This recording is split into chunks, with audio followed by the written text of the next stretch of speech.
Hello friends, soul സ്റ്റോയുടെ പുതിയൊരു വീഡിയോയിലേക്ക് എല്ലാവർക്കും സ്വാഗതം. ഇന്ന് നമ്മൾ ഉണ്ടാക്കാൻ പോകുന്നത് റവ കേസരിയാണ്. അപ്പോൾ അതിനായി 1 കപ്പ് റവ, 1/2 കപ്പോളം പഞ്ചസാര, ഒരു 2-3 ടീസ്പൂൺ നെയ്യ്, 1 ഗ്ലാസ് പാല്, കുറച്ച് ഉണക്കമുന്തിരി, കുറച്ച് അണ്ടിപ്പരിപ്പ്, പിന്നെ വേണമെന്നുണ്ടെങ്കിൽ ഓപ്ഷണലാണ് കുറച്ച് കുങ്കുമപ്പൂവ്. അത് നമ്മുടെ ഉള്ളതുകൊണ്ടാണ് എടുത്തത്, ഇല്ലാത്തവർക്ക് എടുക്കേണ്ട ആവശ്യമില്ല. പിന്നെ ഫ്ലേവറിനായിട്ട് കുറച്ച് ഏലക്ക പൊടിച്ചതും.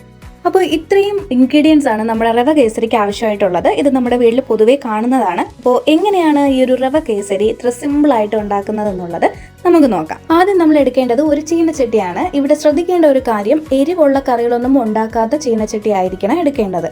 കാരണം നമ്മൾ മധുരമുള്ള ഒരു റെസിപ്പിയാണല്ലോ ഉണ്ടാക്കുന്നത്. ഇപ്പോൾ 2 ടേബിൾ സ്പൂൺ നെയ്യ് ഒഴിച്ച ശേഷം ഒന്ന് മെൽറ്റായി വരുമ്പോഴത്തേക്കും കശുവണ്ടി ഒന്ന് ഇടുക. അതൊന്ന് ഗോൾഡൻ ബ്രൗൺ കളർ ആകുന്നത് വരെയും ഒന്ന് ചൂടാക്കിക്കൊണ്ടിരിക്കുക. അതിലേക്ക് ബാക്കിയുള്ള നമ്മുടെ കിസ്മിസ്, അതായത് നമ്മുടെ ഉണക്കമുന്തിരി ഒന്ന് ആഡ് ചെയ്യുക. അങ്ങനെ നമ്മുടെ ഉണക്കമുന്തിരിയും അണ്ടിപ്പരിപ്പും കൂടെ തമ്മിൽ യോജിപ്പിക്കുകയാണ്. അവരെ തമ്മിൽ നമുക്ക് ഒന്നിപ്പിക്കുക. ഇതിന്റെ പരുവം എന്ന് പറയുന്നത്, ഉണക്കമുന്തിരി നല്ല കുമ്പള പോലെ വരുന്ന ആ ഒരു ടൈമാണ് അതിന്റെ ഒരു പരുവം. അതാവുന്നത് വരെയും നല്ല രീതിയിൽ ചൂടാക്കിക്കൊണ്ടിരിക്കുക. ഇളക്കില്ല എന്നുണ്ടെങ്കിൽ കരിഞ്ഞു പോകും. അതിനുശേഷം നമ്മൾ മറ്റൊരു ബൗളിലേക്ക് മാറ്റിയിട്ട് ആ ഒരു നെയ്യുടെ അംശമുള്ള അതേ പാനിൽ തന്നെ നമ്മൾ 1 ഗ്ലാസ് പാൽ ആഡ് ചെയ്യുന്നു. അതിലേക്ക് കുറച്ച് വെള്ളത്തിന് അങ്ങനെ അളവൊന്നുമില്ല. ആവശ്യത്തിന് എത്രയാണോ നമ്മൾ റവ എടുക്കുന്നത് അതനുസരിച്ചിട്ടുള്ള വെള്ളം ഒഴിക്കുക. അതിലേക്ക് നമ്മുടെ 1 ടേബിൾ സ്പൂൺ കുങ്കുമപ്പൂ ചേർക്കുക. അപ്പോൾ എന്തിനാണ് ഞാൻ കുങ്കുമപ്പൂ ചേർത്തതെന്ന് ചോദിച്ചാൽ, നമ്മുടെ കേസരിക്ക് ഒരു നിറം കിട്ടുന്നതിന് വേണ്ടിയിട്ടാണ്. കുങ്കുമപ്പൂവിൻ്റെ ഒരു മഞ്ഞ നിറം കിട്ടാൻ വേണ്ടിയിട്ടാണ് ഞാൻ കുങ്കുമപ്പൂ ചേർത്തത്. അതല്ല, അത് കിട്ടുന്നില്ല അല്ലെങ്കിൽ വീട്ടിലില്ല എന്നുണ്ടെങ്കിൽ നിങ്ങൾക്ക് അതിൻ്റെ ഫുഡ് കളർ ചേർക്കാവുന്നതാണ്. അങ്ങനെ നമ്മുടെ കുങ്കുമപ്പൂവും പാലും തമ്മിൽ നല്ല രീതിയിലൊന്ന് മിക്സ് ചെയ്തുകൊണ്ടിരിക്കുക. മിക്സ് ചെയ്ത് ചൂടായതിനു ശേഷം മാത്രമേ കുങ്കുമപ്പൂവിൻ്റെ ഒരു കളർ വരത്തുള്ളൂ. നമ്മൾ ഉദ്ദേശിച്ച കളർ വരാത്തതുകൊണ്ട് ഒരു തുള്ളി നമ്മുടെ ഫുഡ് കളർ കൂടെ നമ്മൾ ചേർത്തിരിക്കുകയാണ്. ഞാൻ യെല്ലോ കളറാണ് എടുത്തത്. യെല്ലോ ഓറഞ്ച് ചെയ്ത് വേണമെങ്കിൽ എടുക്കാം. അതിലേക്ക് കുറച്ചൊരു 2-3 ടീസ്പൂൺ പഞ്ചസാരയാണ് ഞാൻ ഇപ്പോൾ ഇടുന്നത്. എന്ന് കരുതി ഇത്ര മാത്രം മതി എന്ന് വിചാരിക്കരുത്. നല്ല രീതിയിൽ പഞ്ചസാര നമുക്ക് കേസരിക്ക് ആവശ്യമാണ്. ഇതിലേക്ക് ഇനി നമ്മുടെ പ്രധാന കഥാപാത്രമായ റവയെ നമ്മൾ അതിലേക്ക് ചേർക്കുകയാണ്. ഇവിടെയും ശ്രദ്ധിക്കേണ്ട ഒരു കാര്യം, നമ്മൾ റവ ഇട്ട് തുടങ്ങി അപ്പോൾ തൊട്ട് നമ്മുടെ കൈ അനക്കാതെ, അതായത് കൈ പാനിൽ നിന്ന് എടുക്കാതെ അത്രയും ഇളക്കിക്കൊണ്ടിരിക്കുക. അല്ലാന്നുണ്ടെങ്കിൽ ഇത് കട്ട പിടിക്കും. കട്ട പിടിച്ചു കഴിഞ്ഞാൽ പിന്നെ നമുക്കൊന്നും ചെയ്യാൻ പറ്റില്ല. അതുകൊണ്ട് കട്ട പിടിക്കാതെ ഇത് ഇടുന്നതോടുകൂടി തന്നെ നമ്മളെപ്പോഴും ഇളക്കിക്കൊണ്ട് തന്നെ ഇരിക്കുക. അത് ഇട്ട് മാറ്റിയതിന് ശേഷവും അത് ഈ ഇളക്കൽ ഇങ്ങനെ തുടർന്നുകൊണ്ടേയിരിക്കുക. അപ്പം അതിലേക്ക് നമുക്ക് ആവശ്യത്തിന് കുറച്ചുകൂടെ വെള്ളം ചേർക്കുക. അതാണ് ഞാൻ പറഞ്ഞത്, വെള്ളത്തിന് അങ്ങനെ അളവൊന്നുമില്ല.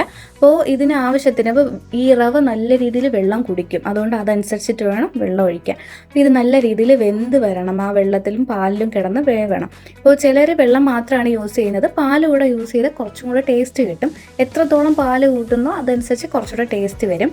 അപ്പോൾ ഇതൊന്ന് നല്ല രീതിയിൽ ലൂസായി വെന്തതിന് ശേഷം നമുക്ക് ബാക്കിയുള്ള പഞ്ചസാര മുഴുവനായിട്ടും ഇടുക. അപ്പോൾ ഞാനിത് മുഴുവനായിട്ട് ഇട്ടിട്ടുണ്ട്. പിന്നീട് കുറച്ചൊന്നും ബാക്കി വെക്കേണ്ട, അത്രയും പഞ്ചസാരയും നമുക്ക് കേസരിയിൽ ആവശ്യമാണ്. അപ്പോൾ അതിനുശേഷം വീണ്ടും ഇളക്കിക്കൊണ്ടിരിക്കുക. അപ്പോൾ പഞ്ചസാര മെൽറ്റായി അത് കുറച്ചും കൂടെ ഒന്ന് ലൂസാവും. അപ്പോൾ ആ ലൂസ് മാറ്റി കുറച്ചും കൂടെ ഒരു തിക്നെസ് വരുന്ന രീതിയിൽ എപ്പോഴും അത് അടി പിടിക്കാതെ ഇളക്കിക്കൊണ്ടിരിക്കുക.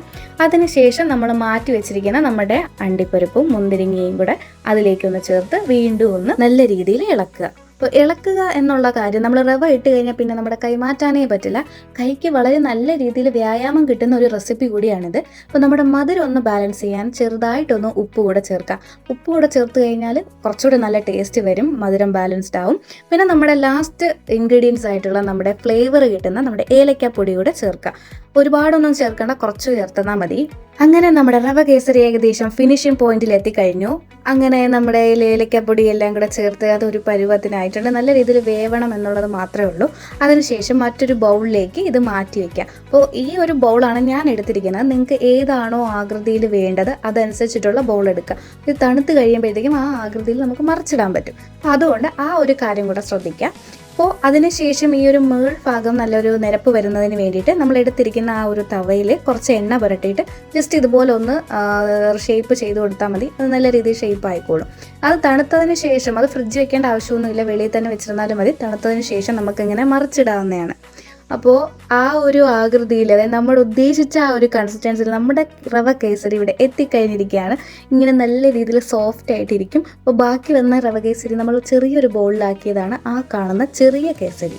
ഒരു അമ്മയും കുഞ്ഞും പോലെ തോന്നില്ലേ? അവനൊന്നും നോക്കിയില്ല, നമ്മൾ അമ്മയുടെ മണ്ടിൽ തന്നെ കുഞ്ഞിനെ നമ്മൾ പ്രതിഷ്ഠിച്ചിരിക്കുകയാണ്. അതിന്റെ തൊട്ട് മണ്ടിൽ തന്നെ വെച്ചു. ഇപ്പോൾ കേസരി ഇപ്പോൾ കേക്കായോ എന്ന് ചോദിച്ചാൽ അറിയില്ല. അങ്ങനെ നമ്മുടെ സിമ്പിൾ റെസിപ്പി റവ കേസരിയുടെ റെഡി ആയിട്ടിരിക്കുകയാണ്. ഇനി നല്ല ചൂടോടുകൂടി തന്നെ കഴിക്കാം, അല്ലെങ്കിൽ തണുത്തിട്ട് കഴിക്കാം. നമ്മുടെ വീഡിയോ ഇഷ്ടപ്പെട്ടെങ്കിൽ please like, share and subscribe.